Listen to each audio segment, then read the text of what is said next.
The day my best friend decided she was no longer human. My best friend, Chloe, used to be the star of our varsity swim team until she blew out her knee junior year.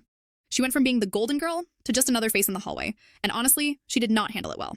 That's when she found The Abyssal Chronicles. It's this dark, gritty book series about sirens who rule the Atlantic, and suddenly, Chloe had a whole new personality. At first, it was kind of a vibe. She started wearing these iridescent scale-like sequins on her face, and she grew her hair out long and wild. She told me, "I'm not a washed-up athlete, Jess. I'm just waiting for my ascension." I figured, hey, if main character energy helps her get through the day, who am I to judge? But then, things got weird. She started gatekeeping the local pond, sitting on the rocks for hours, staring at people with these new, glassy blue contacts that made her look vacant. She stopped eating real food, claiming she could only digest the gifts of the sea. I caught her in the locker room, chugging a bottle of water she had dumped 5 giant tablespoons of sea salt into. She looked me dead in the eye, her skin looking gray and sickly, and whispered, "The salt, Jess.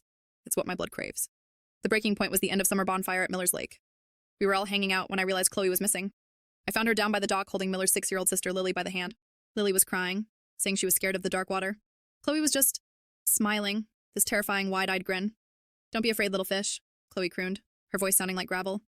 "The depths are better than the surface. You just have to let the water in."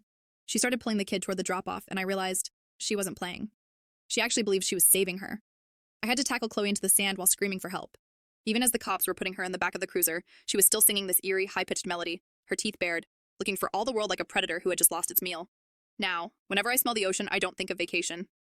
I think of the look in her eyes, and the way she tried to drag a child into the dark.